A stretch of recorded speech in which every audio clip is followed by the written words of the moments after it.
Pertemuan hari ini sama besok, maka kita yang sudah pegang buku kita langsung masuk ke lanjutan bahasan kemarin. Kemarin kita sudah bahas lengkap masalah wudhu dan insya Allah kita masuk sekarang ke masalah sholat. Dan itu dimulai dari halaman 25 dari buku yang Bapak Ibu sudah dibagikan tentunya. Kata penulis, sifat sholat Nabi dari takbir sampai salam. Yang paling pertama adalah masalah bersuci. Apabila hendak melakukan sholat, seorang muslim diwajibkan untuk bersuci terlebih dahulu dari hadas kecil maupun hadas besar. Dikatakan hadas kecil adalah kalau orang sudah buang air kecil, keluarkan angin ataupun buang air besar. Berarti dia dalam kondisi wudunya batal. Di sini dia harus bersuci kembali, berwudu. Atau hadas besar adalah maksudnya mandi junub. Sedangkan hadas kecil akan hilang dengan berwudu, sementara hadas besar harus dengan mandi. Hendaklah ia menyempurnakan wudunya sebagaimana wudu Nabi SAW yang sudah kita jelaskan pada pertemuan sebelumnya. Ini syarat pertama, harus suci. Maksud dalamnya suci kita, badan, baju, tempat, ya, sholat itu dari segala macam kotor dan najis. Yang kedua dianjurkan punya sutra, dan sutra adalah penghalang atau pembatas. Ia memulai dengan menjadikan sesuatu sebagai sutra atau penghalang ataupun pembatas di mana ia sholat dengannya atau menghadap kepadanya. Sebagaimana puntut nomor 1 HR atau hadits riwayat Bukhari. Hal ini dilakukan apabila ia menjadi imam dan ia sholat atau imam. Hal ini dilakukan apabila ia jadi imam atau ia sholat sendiri. Dan tinggi sutra sunnah Nabi SAW adalah kurang lebih kalau sentimeternya 46,2 cm. Sebagaimana dijelaskan dalam kitab Al-Qawlul Mubin fi Akhta'il Musallin. Kalau orang sholat berjamaah, maka yang jadi sutra adalah imam. Jadi misal di saf 3 atau saf 2 dari masjid ini, pada saat antum datang ada kosong di ujung sana. Tapi safnya sudah berjalan sampai 5-6 saf. Antum ingin isi saf itu, boleh lewatin makmum. Karena kalau sholat berjamaah yang wajib tidak boleh, yang ada sutranya tidak boleh dilewati adalah imamnya. Makanya biasa masjid-masjid itu pakai mihrab. Ya. Tujuannya supaya tembok itu orang tidak lula lalang. Tapi kalau sholat sendiri berarti berlaku hukum individual. Berarti antum harus gunakan sutra itu. Apa saja? Kalau tidak ada sama sekali pun, maka diniatkan sutranya adalah ujung sejadahnya. Dan bagi antum yang akan melewati orang yang sholat harus hati-hati.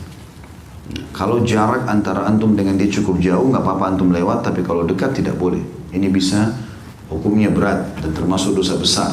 Kalau sengaja lewat memutus antara seseorang dengan tempat sujudnya di sini, ya. Kalau misalnya tempat sujud saya ujung meja ini, maka orang boleh lewat setelah ujung meja ini. Tapi kalau di antara saya sama tempat sujud, maka itu tidak boleh.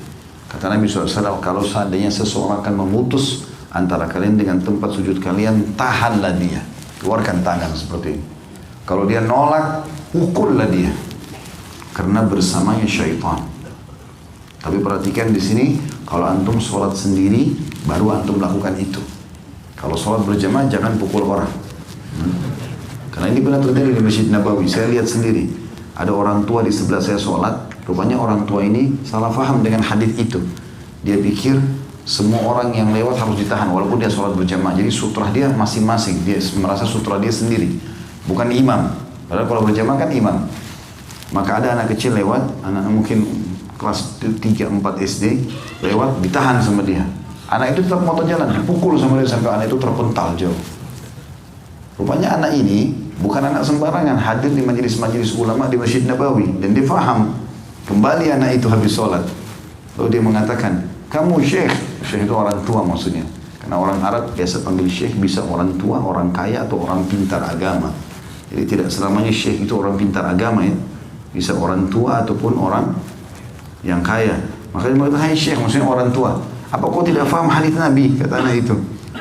Itu sutra bagi orang individu. Anda sedang sholat berjamaah. Saya tidak layak untuk dipukul. Dia ngomong seperti itu. Dan ini semua pelajaran yang bagus gitu, ya. Maka harus difahami. Dan Nabi SAW mengatakan, siapa yang sesungguhnya seseorang di antara kalian menunggu sampai puluhan tahun pun, 40 tahun lebih baik, lebih ringan daripada dia memutus antara orang dengan sujudnya. Jadi nggak boleh untuk melewatin itu. Itu fungsi daripada sutra. Yang ketiga, meluruskan shaf, dan ini bagian daripada kewajiban, bukan pilihan ya. Kemudian apabila menjadi imam, hendaklah ia menoleh ke kanan seraya mengatakan istawu. Ada putnot nomor 2 silsilah as-sahihah nomor 3955. Artinya luruskan dan menoleh ke sebelah kiri seraya mengucapkan istawu. Jadi kanan dan kiri, istawu, luruskan, istawu, luruskan ya. Yang keempat, berdiri dan niat di dalam hati. Tentu kalau sholat sendiri gak usah bilang istawu, karena antum tidak punya makmum ya. Siapa tahu ada orang iseng, dia sholat sendiri teriak-teriak sendiri istawu, istawu ya. Berdiri dan niat dalam hati. Kemudian ia menghadapkan seluruh badannya ke kiblat. Lihat gambar nomor 1. Dan niat dengan hatinya untuk mengerjakan sholat yang ia kehendaki. Tidak boleh melafazkan niat dengan kalimat usolli lillahi sholata kada wa kada. Saya niat sholat karena Allah untuk sholat ini dan itu. Karena melakukan atau melafazkan ini termasuk bagian daripada hal yang baru dalam agama. Tentu ini sudah saya jelaskan masalah khilaf ulama dan masalah itu ya. Dan di sini teman-teman kalau dilihat gambar mungkin kalaupun tidak terlalu jelas, maka ulama menjelaskan kalau lagi sholat menegakkan seluruh ruas tulang-tulang. Jadi tegak semuanya, tulang-tulang belakang yang terasa ketarik, dada dibusungkan ke depan. Semuanya tegak, kakinya segala macam, gak boleh bungkuk segala macam. Ini termasuk bagian daripada contoh Nabi SAW. Kemudian yang kelima, takbiratul ihram dengan mengucapkan Allahu Akbar, dan tata caranya 2. Jari-jari dirapatkan seperti ini, ujung jarinya sejajar dengan pundak seperti ini, atau ujung jarinya sejajar dengan kuping seperti ini.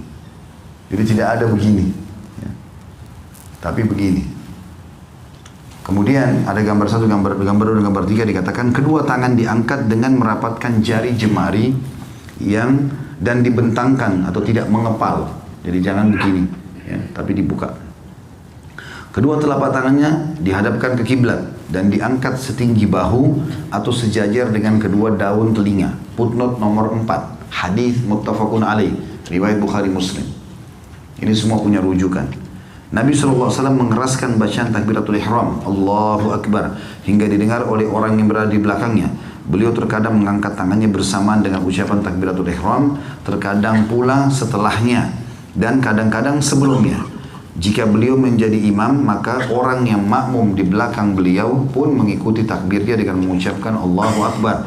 Dan ketika tegak berdiri, pandangan mata beliau arahkan ke tempat sujud, bukan tutup mata. Ya. Ini banyak orang tutup mata. Jadi kalau sudah remang-remang, cuacanya dingin, tutup mata, baca dalam hati, tidur sekalian. Footnote nomor 5 diriwayatkan oleh Al-Baihaqi dan Al-Hakim dan beliau mensahihkannya. Jadi bisa seperti ini, letakkan tangan di dada baru bilang Allahu Akbar. Bisa juga bersamaan Allahu Akbar. Bisa juga sebelumnya ya. Dalam arti kata Allahu Akbar. Tiga-tiganya boleh. Riwayat dari Nabi alaihi salatu wassalam. Tapi yang sangat dianjurkan oleh para ulama, terutama kalau jadi imam, adalah gerakan dulu baru ucapan, agar makmum tidak mendahului imam. Karena ada ancaman kalau makmum mendahului imam ya, Nabi SAW mengancam, mengatakan dalam hadis sahih, siapapun yang mendahului imamnya maka bisa saja Allah mengubah kepalanya menjadi kepala keledai. Ancaman yang sangat berat, bisa dikutuk oleh Allah SWT. Nah, cara supaya imam tidak didahului adalah imam mengatakan misal Allahu Akbar. Rukuk juga begitu, dia rukuk dulu baru Allahu Akbar. Dia bangun, sudah bangun sendirinya, sudah rapi semuanya, baru dia mengatakan Sami Allahu liman hamidah. Dia sujud dulu. Setelah dia sujud, dalam kondisi sujud baru dia mengatakan Allahu Akbar. Begitu seterusnya, supaya makmumnya tidak mendahului dia. Tapi pilihan tadi kalau antum sholat sendiri. Kemudian ada yang perlu diperhatikan, bahwasanya posisi letak tangan di gambar nomor 4 dan nomor 5. Setelah kita takbir Allahu Akbar atau Allahu Akbar di ujung kuping atau di pundak ya, sejajar dengan ini kita tegakkan. Ini kemudian dipertemukan antara punggung dalam kanan dengan punggung luar kiri seperti ini dan dipegang, atau mempertemukan pergelangan kanan dengan pergelangan kiri seperti ini. kemudian diletakkan di awal dada, di ulu hati kita. Allahu Akbar begini, atau Allahu Akbar begini. Ya. Jadi bukan seperti ini. Ada orang begini. Ya, Allahu alam dari mana ajarannya ini, tapi ada orang begitu. Ada orang begini. Ya. Riwayat yang sahih adalah diletakkan di awal dada atau di ulu hati seperti ini. Dan coba teman-teman praktikin, subhanallah. Tata cara yang benar ini membantu pada kehusyuan. Akan beda orang Allahu Akbar di sini dengan Allahu Akbar orang di sini, misalnya. Ya, akan ada perbedaan. Coba nanti kalau dipraktikin terasa berbeda dari gerakan tersebut dalam bab kehusyuan juga. Di situ dikatakan ada digambar di bawah gambar nomor 5, perhatikan, meletakkan telapak tangan kanan di atas telapak tangan kiri atau menggenggam pergelangan tangan kiri dengan tangan kanan dan meletakkan kedua tangan atau bersedekap di dada. Yang keenam, membaca doa iftitah. Kemudian beliau diam, maksudnya Nabi SAW sebentar untuk kemudian membaca doa iftitah. Di antara doa iftitah yang diriwayatkan dari beliau adalah misal Allahumma ba'id baini wa baina khataayaya kama ba'adta bainal masyriqi wal maghrib. Allahumma nakkini min khataayaya kama yunaqqa ath-thawbul abyadu minad danas. Allahumma ighsilni min khataaya bil ma'i wal thalji wal barad. Ini sudah kita jelaskan sebenarnya. Zikir ini sudah kita jelaskan di kumpulan doa kita ya. Saya terjemahkan, ya Allah jauhkanlah antara aku dan dosa-dosaku sebagaimana engkau jauhkan antara timur dan barat. Maksudnya jangan sampai aku ingat lagi, jangan sampai aku ulangi dosa-dosa itu ya Allah. Seperti antara timur dan barat, aku membencinya, aku tidak mau lagi melakukannya. Ya Allah bersihkanlah diriku dari dosa-dosaku sebagaimana baju yang putih dibersihkan dari kotoran atau noda. Karena dosa itu ada bekas, sebagaimana ilmu juga ada bekas. Ibadah. Kalau teman-teman dulu majelis ilmu begini setengah jam, 1 jam, 2 jam, pasti ada bekasnya secara beribadah. Dan itu terasa sampai beberapa hari. Kalau kita terus cas, ilmu lagi kita dengarkan, maka akan terjaga. Kapan kita lupakan ilmu, nanti 2 minggu lagi baru hadir di pengajian, itu sudah kendor itu. Ingat ya tapi tidak berbekas, bekasnya bisa hilang. Begitu juga dosa. Orang kalau habis tonton, habis apa, dia akan ada bekas. 2 hari, 3 hari, makin berbekas, masih terbayang-bayang. Tapi kalau dia tidak buka pintu-pintu dosa lagi, apalagi dia bertobat, maka akan hilang dengan sendirinya. Nah, penghilangan bekas ini penting. Di antara doa iftitah kita ucapkan itu. Ya Allah bersihkan aku dari dosa-dosaku, maksudnya tidak ada bekasnya lagi. Contoh, buktinya kalimat, sebagaimana baju putih dibersihkan dari kotoran. Kalau ada noda di baju putih butuh kucek yang lama, gitu. Direndam dengan bahan-bahan yang tertentu yang memang kuat untuk mengangkat noda tersebut. Ya Allah sucikan aku dari dosa-dosaku dengan air, salju dan juga es. Hadis ini HR riwayat Bukhari, Muslim, An-Nasai dan juga selainnya. Tentu ini teman-teman sekalian, doa iftitah ini saya akan lewatkan karena doa iftitah ini 1, 2 yang ini yang akan disebutkan sudah saya terjemahkan ini dan sudah kita pelajari di kumpulan doa kita, bacaan sholat ya. Jadi ini insya Allah sudah ada penjelasannya. Jadi karena saya mau menghabiskan buku ini maka kita lewatkan dan ini teman-teman tinggal hafal, amalkan. Lebih afdal kalau teman-teman baca dalam satu sholat beberapa iftitah ya. Dan usahakan punya hafalan di semua iftitah ini supaya kita bisa ragamkan dan di buku amal kita tercatat pernah melakukan itu. Kata para ulama dianjurkan sekali setiap muslim kalau ditemukan beberapa tata cara dalam satu ibadah dari Nabi SAW seperti tata cara sholat malam. Kan Nabi pernah 2 rakaat salam, 2 rakaat salam, 2 rakaat salam, 2 rakaat salam. Witirnya pun 2 rakaat sama 1. Pernah juga Nabi kerjakan 4 rakaat ya, kemudian 2 rakaat witir dengan 1. Pernah juga Nabi kerjakan 8 rakaat sekaligus sholat malam, kemudian witirnya juga 21. Pernah juga beliau kerjakan 3 cara ini, witirnya 3 sekaligus tanpa tahiyat pertama. Dan beliau pernah mengerjakan 11 rakaat sekaligus dengan 1 kali salam.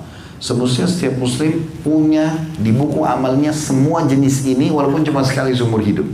Supaya tercatat di buku amalnya dia pernah kerjakan. Jangan pernah ada perintah baginda Nabi SAW walaupun sunnah yang kita luputkan. Usahakan pernah kita kerjakan walaupun sekali. Itu yang dimaksudkan. Termasuk doa iftitah.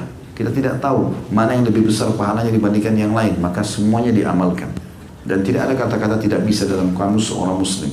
Harus bisa dihafal dan diamalkan. Siap? Alhamdulillah. Walaupun masih lemas kayak orang belum makan siang. Yang ketujuh, isti'adah, mohon perlindungan kepada Allah SWT. Kemudian membaca isti'adah kepada Allah dari syaitan yang terkutuk. Dan sudah saya jelaskan, makna terkutuk sebenarnya di sini yang lebih tepat adalah terajam. dengan ucapan a'udzubillahi minasyaitonirrajim min hamzihi wa nafthihi wa nafthihi. Aku berlindung kepada Allah dari syaitan yang terkutuk. Jadi ar-rajim bisa makna terkutuk, bisa makna dirajam, dilempar dengan panah-panah api oleh para malaikat. Dari kegilaannya. Kenapa dikatakan syaitan gila? Karena dia tidak pernah mau berhenti menggoda Bani Adam. Kita baca a'udzubillahi minasyaitonirrajim, dia pergi terbakar, sepupunya datang. Dia kita baca lagi isi ada pamannya datang, tidak selesai-selesai. Sampai kata Nabi SAW, syaitan itu berjalan di tubuh anak Adam seperti mengalirnya darah. Kesombongannya, jadi semua sifat sombong datang dari syaitan. Dan tidak boleh sama sekali seorang muslim sombong. Kata Nabi SAW, siapa yang dalam hatinya seperti biji sawi dari kesombongan tidak akan mencium bau surga. Dan syairnya yang tercelah. Syair tercela maksudnya adalah bisikan-bisikannya yang membuat kita terjerumus dalam dosa sehingga kita tercelah. Hadis ini riwayat Abu Dawud, Ibnu Majah dan Darul-Qutni dan disahihkan oleh Syekh Albani dalam Sifatus Salatun Nabi alaihi salatu wassalam. Atau mengucap a'udzu billahi as-sami'il 'alim minasyaitonir rajim. Aku berlindung kepada Allah yang Maha mendengar, Maha mengetahui dari syaitan yang terkutuk. Hadis ini HR footnote nomor 10 Abu Dawud dan Tirmidzi disahihkan oleh Syekh Albani dalam Sifat Salatin Nabi sallallahu alaihi wasallam. Ini maksudnya sebelum membaca Al-Fatihah ya. Setelah baca iftitah, kita dianjurkan baca isti'adzah. Dan isti'adzah ini hanya dibaca di rakaat pertama. Rakaat kedua pada saat membaca Al-Fatihah tidak butuh baca isti'adzah lagi. Contoh dari Nabi SAW cuma sekali. Kemudian membaca basmalah yang ke-8. Bismillahirrahmanirrahim. Dengan nama Allah yang Maha Pengasih lagi Maha Penyayang. Putong nomor 11. Muttafaqun alaih. Riwayat Bukhari Muslim. Nabi SAW mensirkan. Apa sir itu? Mengecilkan atau tidak mengeraskan suara bacaan basmalahnya. Bukan menghilangkan ya. Karena ada orang baca dalam hati. Tidak, dia harus mengeluarkan suara. Termasuk sholat sir, mengecilin suara kayak duhur sama asar. Tadi duhur kita kerjakan, itu jangan baca dalam hati. Antum bisa tidur nanti. Harus baca sesuatu sir itu ngecilin. Kata ulama, sir adalah suara yang keluar yang hanya didengar oleh dia pribadi. Bisa kita bilang, Alhamdulillah, ada suara. Mata dibuka, lihat tempat sujud. Kata Nabi SAW, Allah terus memandang wajah seorang hamba selama matanya terbuka ke tempat sujudnya. Maka bibir kita mengucapkan, kuping mendengar, mata melihat. Ini akan menghilangkan rasa ngantuk. Dan orang bisa lebih konsentrasi. Nabi SAW mensirkan atau tidak mengeraskan bacaan basmalahnya. Footnote nomor 12, muttafaqun alaih. Memang Nabi begitu. Bismillahirrahmanirrahim. Baru Alhamdulillahirabbil alamin. Baru suara Alhamdulillahnya besar gitu. Dan tidak ada riwayat yang menyebutkan bahwa beliau terus-menerus mengeraskan basmalahnya. Akan tapi terkadang beliau terkadang memperdengarkan kepada makmum dengan bacaan yang sir, yakni tidak terlalu mengeraskannya sehingga bacaan basmalah beliau tidak akan terdengar kecuali oleh orang yang dekat saja. Kemudian yang ke-9 membaca Al-Fatihah yang sudah kita tahu. A'udzubillahi minasyaitonir rajim. Bismillahirrahmanirrahim. Alhamdulillahirabbil alamin. Arrahmanirrahim. Maliki yaumiddin. Iyyaka na'budu wa iyyaka nasta'in. Ihdinas siratal mustaqim. Siratal ladzina an'amta 'alaihim ghairil maghdubi 'alaihim waladdallin. Tentu ini adalah 7 ayat Al-Quran yang merupakan cahaya kehidupan. Sebagaimana diberikan nama Sab'u Matani. 7 ayat yang penuh dengan puji-pujian yang mulia. Dan ini awalnya adalah pujian kepada Allah. Alhamdulillahirrahmanirrahim. Segala puji bagi Allah Tuhan alam semesta. Ar-Rahmanir-Rahim juga Maha Pengasih, Maha Penyayang. Maliki yaumiddin, Raja yang memiliki hari kiamat atau menjadi Raja sepenuhnya pada hari kiamat. Iyyaka na'budu wa iyyaka nasta'in. Sampai Maliki yaumiddin, kata Nabi SAW, kalau seorang hamba membacanya dalam sholat, Allah mengatakan, hambaku memujiku. Pada saat kita baca iyyaka na'budu, hanya kepadamu kami menyembah, Allah menjawab, hadza li, ini milikku. Dan pada saat hamba mengatakan wa iyyaka nasta'in, dan kepadamu kami minta tolong, kata Allah, hadza li abdi, ini milik hambaku. Lalu dari ihdinas siratal mustaqim sampai akhir, tunjukkanlah kami jalan yang lurus, siratal ladzina an'amta 'alaihim ghairil maghdubi 'alaihim waladdallin, jalan orang-orang yang kau berikan nikmat kepada mereka dari para nabi-nabi dan orang soleh, bukan orang yang kau murkahi. Kata Ibnu Abbas adalah orang-orang Yahudi. Maghdubi 'alaihim, Yahudi, murka. Allah murka padanya karena mereka tahu kebenaran tapi mereka tidak mau ikuti. Waladdallin, kata Ibnu Abbas radhiyallahu anhu, adalah orang-orang Nasrani. Mereka mau berdakwah tapi mereka salah, mengatakan Allah punya anak. Nah, kita berlindung dari kesesatan yang telah menimpa mereka. Di sini dari ihdinas siratal mustaqim sampai akhir, kalau kita baca dalam sholat atau kita baca Al-Fatihah ini walaupun di luar sholat, Allah menjawab mengatakan hadza li abdi wa li abdi ma sa'al. ini milik hambaku dan dia ya, memiliki apa yang dia minta. Baik, ada beberapa keadaan saya jelaskan dulu. Al-Fatihah hukumnya wajib kalau antum sholat pribadi, individu. Semua sholat dari subuh, duhur, asar, maghrib, isya, termasuk sholat sunnah, Al-Fatihahnya wajib. Tanpa Al-Fatihah tidak sah sholatnya. Kata Nabi SAW, la sholat liman lam yaqra bi Fatihatil Kitab. Hadis Sahih Bukhari Muslim, tidak akan sah sholat seseorang tanpa membaca Al-Fatihah. Ini berlaku individu. Kalau antum sholat sendiri. Kalau sholat berjamaah, maka ini khilaf di antara ulama atau ada rincian pendapat ulama. Pertama adalah keadaannya kalau sholatnya jahar, sholatnya ngerasin suara seperti subuh, maghrib, isya. Di sini dalam pendapat jumhur ulama, di antara Imam Ahmad rahimahullah, beliau mengatakan bahwasanya bacaan imam cukup mencukupi bacaan makmum. Jadi tidak perlu membaca lagi. Makmum tinggal dengar sampai waladhdallin, amin. Mereka cuma bilang amin, dengar lagi, tunggu surah apa yang dibaca. Ini pendapat jumhur ulama, di antara Imam Ahmad, Imam Malik, Imam Abu Hanifah. Kalau Imam Syafi'i rahimahullah mengatakan tidak bisa, tetap harus baca Al-Fatihah. Walaupun di sholat jahar, ini khilaf di antara mereka ya. Tapi kami pribadi berpegang pada pendapat jumhur dalam masalah ini ya. Banyak pendapat Imam Syafi'i kami pegang, tapi di sini dalam masalah ini mazhab jumhur, karena ada hadis yang berbunyi waktu Nabi SAW bilang waladhdallin, amin, ada di antara sahabat yang baca berlumba-lumba baca Al-Fatihah di belakang. Maka Nabi SAW mengatakan setelah salam, mali unazir. Kenapa tadi ada yang mengganggu bacaan saya? Kata para sahabat, kami memahami itu, maka kami tidak pernah lagi membaca Al-Fatihah di belakang Nabi SAW pada saat sholat jahar, kerasin suara. Tapi pada saat sholat sir, sholatnya kecilin suara, duhur dan asar, wajib antum baca. Kecuali ya, dalam satu keadaan antum datang, imam sudah ruku, maka takbir ruku juga. Ini pendapat jumhur. Pendapat Imam Syafi'i tidak. Walaupun antum telat, antum takbir, baca Al-Fatihah dulu, baru kemudian ikut ruku. Nah, cuma memang di sini pendapat jumhur kelihatannya lebih tepat. Kenapa? Karena jumhur ulama mengatakan kalau ada hadis Nabi SAW, siapa yang mendapati imamnya ruku, kemudian dia ruku, maka dia mendapatkan rakaat itu. Tidak ada perintah lagi membaca Al-Fatihah di sini. Jadi takbir Allahu Akbar langsung ikut ruku supaya dapat rakaat itu. Kalau dia baca Al-Fatihah dulu, maka imam sudah bangun sampai Hamidah, dia sudah kehilangan ruku itu atau rakaat itu. Dan ini sesuai dengan sabda Nabi SAW. Nah, keadaan ini boleh antum tidak baca Al-Fatihah, karena memang dasarnya imamnya sudah ruku. Tapi kalau belum, masih ada kesempatan, maka lebih baik antum baca tentunya.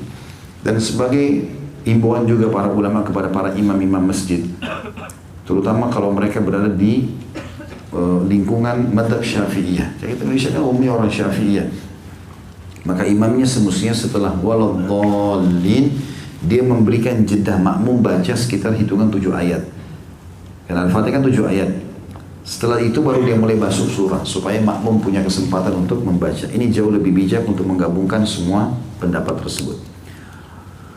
Kemudian dikatakan Nabi SAW berhenti pada setiap akhir ayat ya, diusahakan tidak disambung. Alhamdulillahirrabbilalamin, berhenti sejenak, baru Ar-Rahmanir-Rahim, berhenti, gitu loh, berikan haknya. Itu yang dilakukan oleh Nabi SAW. Tidak menyambung bacaan ayat yang satu dengan ayat setelahnya, kecuali dalam keadaan darurat. Sesekali mungkin dia mau lanjutkan Alhamdulillahirrabbilalamin Ar-Rahmanir-Rahim misalnya. Ada sebagian orang begitu, ini masih dibolehkan, tetapi makruh hukumnya. Lebih baik dia berhenti di setiap ayat. Yang ke-10, mengucapkan kalimat amin, artinya ya Allah terimalah. Setelah membaca Al-Fatihah, Nabi SAW mengucapkan amin dengan keras pada sholat jahriyah, diikuti oleh makmum hingga masjid menggemah. Setelah membaca Al-Fatihah, beliau diam sebentar. Jadi imam pun disunnahkan untuk baca amin, supaya makmumnya juga ikut. Dan kata Nabi SAW, siapa yang aminnya sama dengan amin imamnya, maka atau dalam riwayat aminnya, siapa yang aminnya sama dengan aminnya imamnya, maka akan sama dengan aminnya malaikat, maka akan diampuni dosa-dosanya. Yang ke-11, membaca salah satu surah atau ayat Al-Quran. Dikatakan kemudian beliau SAW membaca sebagian ayat Al-Quran atau dari Al-Quran, surah apa saja yang antum sudah hafal. Terkadang beliau SAW membaca satu surah secara lengkap dalam setiap rakaat, dan inilah yang umumnya beliau lakukan. Terkadang beliau membaca satu surah saja yang diselesaikan dalam 2 rakaat. Misalnya 5 ayat, dan kadang-kadang beliau hanya membaca sebagian ayat saja dari satu surah dalam Al-Quran. Beliau membaca surah tersebut dengan cara berhenti pada setiap akhir ayat, tidak menyambung suatu ayat dengan ayat lainnya. Nabi SAW membaca Al-Fatihah dan surah yang dibaca setelahnya dengan keras pada sholat subuh dan pada 2 rakaat pertama dari sholat maghrib dan isya. Sedangkan pada sholat duhur dan asar beliau mensirkannya. Setelah selesai membaca surah dari Al-Quran, beliau berhenti sejenak. Kira-kira nafasnya kembali tenang sebelum beliau ruku. Ini insya Allah poin setelahnya masalah ruku. Nanti sebentar dalam closing materi kita insya Allah, baru menit lagi saya akan coba praktikin atau ajak beberapa ikhwan untuk mempraktikin di sini tata cara sholatnya dan dilihat yang lainnya untuk membetulkan rukunya, sujudnya, i'tidalnya, dan juga duduk tahiyat, karena ini harus benar. Di sini ada gambar teman-teman sekalian nomor 7 menggambarkan tentang masalah tata cara ruku yang benar, yaitu punggungnya harus rata. Perhatikan tanda panahnya. Karena dikatakan Nabi SAW itu kalau ruku, kalau ditaruh bejana air tidak tumpah. Jadi tidak terlalu turun, tidak juga terlalu naik, lurus.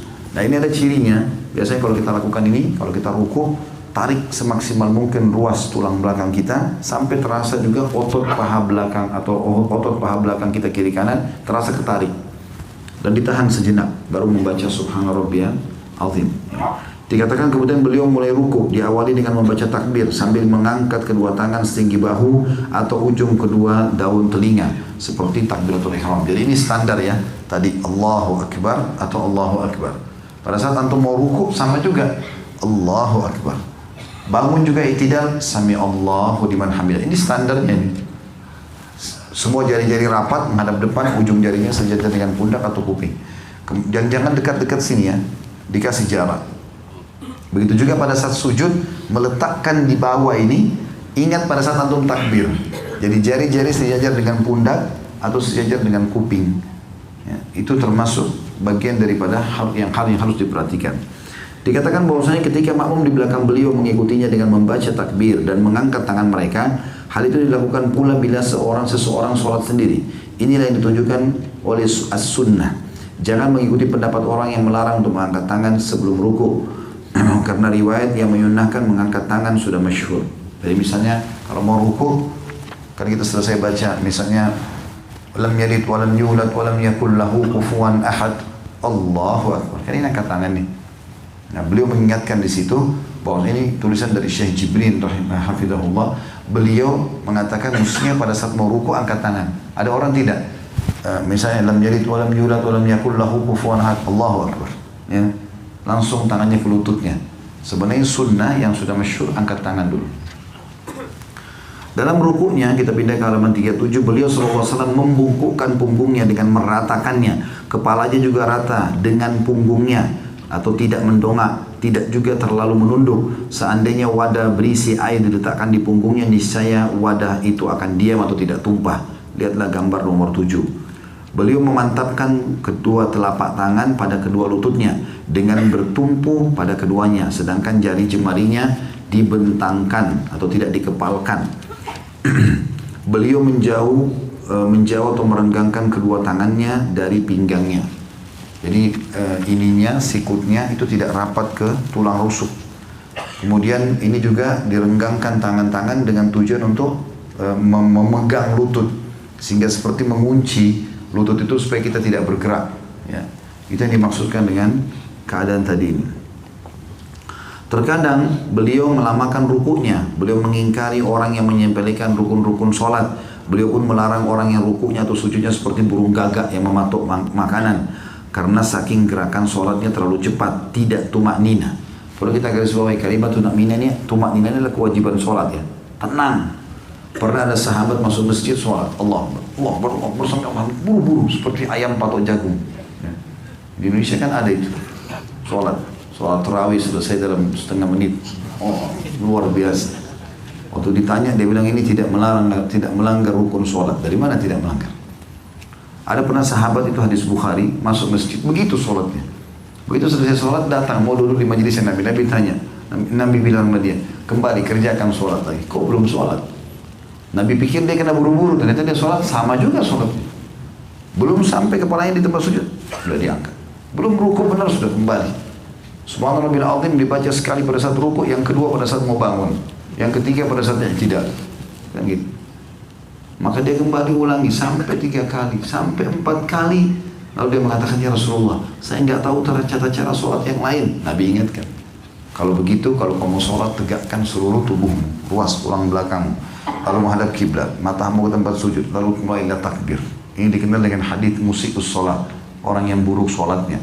Kemudian mulailah baca, Allah mengatakan dari ayat Al-Quran, lalu kamu ruku, biarkan sendi-sendi kembali pada tempatnya semua, baru kau baca Subhana Rabbiyal Azim 1, Subhana Rabbiyal Azim 2, terus begitu. Sami Allahu liman hamidah. Kemudian kata Nabi SAW, tenangkan dulu sendi-sendimu sampai kembali pada tempatnya semua, baru kemudian kamu mulai membaca Rabbana walakal hamdu mil'us samawati dan seterusnya, doa i'tidal itu. Begitu sampai salam tentunya, diikuti dengan tumaknina. Rasulullah SAW memerintahkan agar mengagungkan Rabb Allah pada saat ruku, dan beliau pun mensyariatkan tasbih padanya dengan membaca Subhana Rabbiyal Azim. Ya, pada saat turun Sabbihisma Rabbikal A'la, ya, beliau mengatakan jadikanlah itu di ruku kalian, di sujud kalian. Dan pada saat turun ayat firman Allah SWT tentang menyuruh tasbih Allah dan mengagungkannya Subhana Rabbiyal Azim, maka beliau mengatakan letakkan itu pada ruku kalian. Dan ini wajibnya sekali, sunnahnya 3 kali tentunya. Maha suci Rabb yang maha agung, ada putusan nomor 14 hadis riwayat Ahmad, Ibnu Majah, Abu Dawud dan juga Darul Qutni, dan disahihkan oleh Syekh Albani dalam Mishkatul Masabih nomor 881. Juga terkadang boleh membaca Subuhun Kudusun Rabbul Malaikati Warruh, maha suci engkau dan maha bersih dari apa yang disifatkan oleh orang musyrik, para Rabb, para malaikat dan ruh ataupun Jibril. Putusan nomor 16 HR atau hadis riwayat Muslim. Rasulullah SAW juga suka membaca zikir-zikir dan doa-doa selain yang tersebut di atas. Rasulullah SAW melarang membaca Al-Quran pada saat ruku dan sujud.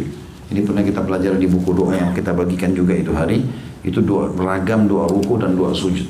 Saya berharap itu tentu tidak dilupakan karena kita sudah terjemahkan, berikan contoh-contohnya ya. Yang ke-13, mengangkat kepala dari ruku atau i'tidal.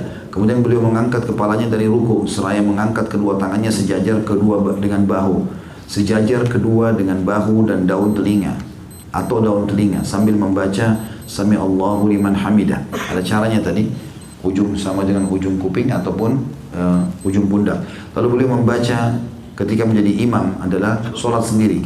Ketika kemudian setelah berdiri tegak dengan sempurna beliau membaca Rabbana walakal hamd. Yang perlu digarisbawahi teman-teman sekalian, kalau imam mengatakan Sami Allahu liman hamidah, antum sebagai makmum jangan lagi bilang Sami Allahu liman hamidah. Kalau berjamaah, imam bilang Sami Allahu liman hamidah, beliau sudah mewakili kita. Allah mendengar orang yang memujinya, kita tinggal bilang Rabbana walakal hamd. Kalau sholat sendiri baru kita bilang Sami Allahu liman hamidah, Rabbana walakal hamd. Ini tentu di sebelahnya adalah maka beragam doa-doa yang dibaca pada saat i'tidal. Dan ini sudah kita bahas juga di kumpulan doa kita. Maka saya tidak akan baca ini lagi karena untuk menghemat waktu. Dan saya tutup dengan ini teman-teman karena sudah masuk jam 1. Kita lanjut besok insya Allah. Di halaman 43 ada titik di situ dikatakan tidak ada dalil yang mendukung bahwa seorang makmum disyariatkan membaca Sami Allah liman hamidah atau Allah maha mendengar orang yang memujinya. Kemudian meletakkan telapak tangannya di atas punggung telapak tangan kiri atau di atas pergelangan tangannya atau di atas hastanya seperti yang ia lakukan ketika berdiri dari rukuknya. Lihat gambar nomor 12 dan 13. Lihat halaman 44. Jadi gini, kalau teman-teman bilang Sami Allahu liman hamidah ada 2 cara. Cara yang pertama, kembalikan lagi tangan di dada. Cara yang kedua, letakkan Sami Allahu liman hamidah, letakkan di sebelah paha kita. Dan ini khilaf di antara ulama 2 pendapat ini ya. Tapi kembali kepada dalil yang sama. Apa dalilnya? Dikatakan Nabi SAW kalau bangun dari rukuknya, seluruh anggota tubuh beliau kembali seperti semula. Di sini kalimat seperti semula. Apakah sebelum takbir, tangan di samping, atau setelah takbir, tangan di dada? Maka khilaf di antara ulama. Kalau antum lihat ada orang Sami Allahu liman hamidah, kembali ke dada jangan disalahkan, itu benar. Begitu juga orang kalau taruh ke sebelah pahanya. Maka itu dua-duanya dibolehkan tentunya. Sebagai penutup di sini adalah Rasulullah SAW suka melamakan rukun ini, maksudnya berdiri, Sami Allahu liman hamidah, tidak buru-buru sujud. Hingga seorang sahabat berkata beliau telah lupa, mungkin lupa sujud nih. Beliau pun mengingkari orang yang meringan-ringankan rukun ini sehingga tidak tumak nina. Sebaliknya, beliau menyuruh tumak nina pada rukun ini dan memerintahkan orang itu untuk tidak tergesa-gesa. Beliau melarang makmum untuk mendahului imam dalam mengangkat kepala dari ruku. Rasulullah SAW mengancam orang yang mengangkat kepalanya sebelum imam dengan ancaman bahwa Allah akan mengubah wajahnya dengan wajah keledai. Footnote nomor 23, hadis muttafaqun alaih atau disepakati oleh jumhur ulama atau maaf Bukhari Muslim. Sampai sini saya cukupkan dulu baca bahasanya, insya Allah kita lanjut besok lagi. Saya minta saja 2 menit, ada 3 orang maju ke depan sini. Saya mau tunjukkan